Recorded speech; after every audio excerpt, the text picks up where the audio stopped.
Hey everybody, welcome to the Sparkle Box showroom. I just thought I'd do a quick video to show you how I do my inventory system. So when I place an order online and when I get the revolution alert that my order went through, I will go ahead and put into, I use Square, I put into Square the name of the item and the color. I categorize mine by color. So when I get them, I make sure I check everything, make sure everything's all good, and then I assign it a number. I actually have a list of numbers that can be rotated for new pieces. So when I sell out of a piece, I put that number in the rotation to be used again. And right now I have from 1 to 500. So this one is going to be number 247. This one is going to be number 232. So over here is where I have my boxes here, and I don't have all 500 numbers here, but I'll show you how I do the excess. So 232, this is the number 232, and it goes in here with this one. So if you notice, I have two items per box. These boxes are big enough for how I order now. Once my business grows, I may still be able to use one per box, or I may not be able to do that at all, and I may have to find a new inventory system. But this is what works for me. This one here is going to be number 247, so we find number 247 and we put them in here with this. I also have some boxes over here, and it goes down to about 372. And then I have some in here, some of my one and dones, and some of them, like before I learned the best ordering system for me, I would order like quantity of 3 or 4. And sometimes I would just take all of them. Like this one, I probably ordered 4 of these, and I would just put them all on one hook. Or if I was going to a show and I knew what kind of clientele I was serving that day, then I would put a bunch of them on a hook. They still have numbers on the back, so you can see that this one has 59 on there, and so all of these should say 59.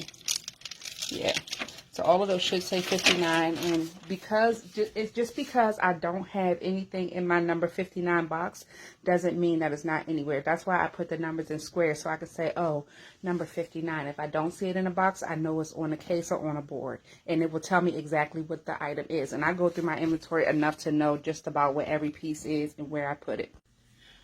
Over here, I have my rings. I tried to color coordinate them, and you can see right here, these are the extra rings that I really don't have the space for. The empty slots that you see here are probably the ones that I have pulled from my next live, or my sister just came in and bought some, so I have to make sure that once I put my live rings back, if there's any spots that need to be filled, then I will fill them with the extras. I just ordered a case to separate my rings and put them in a needle order, but for right now, they're just in an extra little bag here. This is the one that I pull for my live. If I know that I'm showing rings for my live, right now they're just holding some extra rings until my my new trays and my cases come. I have 2 places that I store all of my extra inventory. Down here, this is kind of tucked over in the far corner where nobody really bothers this area. And these boxes, you can see this one has a number 3 on it. That one has a number 4 on it. And this one here is for 1001 to 199. So if I don't have a box for them, then they go into this extra storage space. And you can see they are all filled with jewelry, each Ziploc bag. And each item in each Ziploc bag has a number, because I have little people here. And if they start messing with jewelry and I find a random piece of jewelry laid, I need to know what number that is and what box I need to put it back into. But also it's good for me because I can double check, and that's one of the ways that I double check to make sure that I have the right number. So these ones down here are my 400s, these are my 300s, and again these are up to 199. Here is another place where I put my space, and you can see these are in little tubs. And these are out actually in numerical order. So you see 430, 431, and so on and so forth. So this is another thing. This is what I'm working on. I haven't completed it yet, but I am going to put them in order here so I don't have to keep digging through places to find the jewelry. Okay. Up here is just where my broken pieces are. If I go in there and there's a piece that's broken, I put it in here so I can fix it when I have time. So when somebody orders something, if it's through a live, or even if it is after the live, or they send me a text, I write it on a card like this. And this is just a 4x6 index card, so I can put different different names and numbers on there.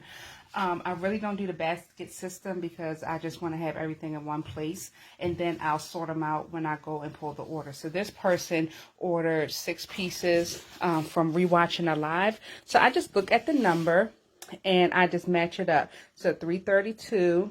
I will look for number 332 and I'll pull from there. Look for 333 and pull from there. I'll go over here to 221 and I'll pull whatever's in 221. I'll pull from there, and so on and so forth. I double check the order against the number, against the request several times just to make sure that I have exactly what the customer wants.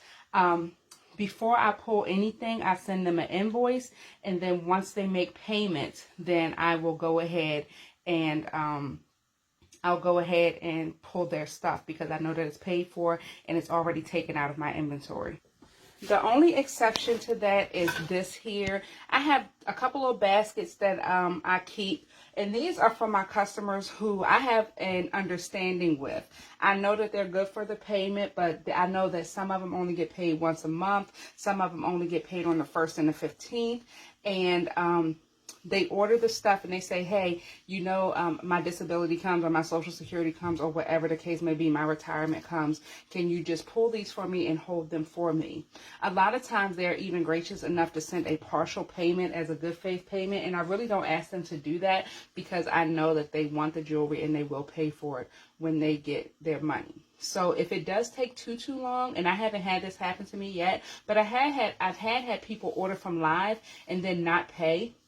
And usually I just send them a gentle reminder that says, hey, your jewelry is ready to be shipped. Go ahead and check your invoice for your, check your email for your invoice and make a payment as soon as you can. And they're like, okay, I forgot. Thanks for reminding me. So these are the only exceptions. Like if I know that you have a different pay schedule, or, you know, if you explain to me that there's some extenuating circumstance, and you can see these people usually order a lot at a time. So, you know, I think they're good for that, and I don't mind holding the jewelry for them. I don't do that for everybody because most people that shop with me, they do make their payments right away. That is my inventory system, guys. If you are having any questions or you want to know more details about what I do and how I do it, just inbox me and let me know. But so far, this works for me pretty good.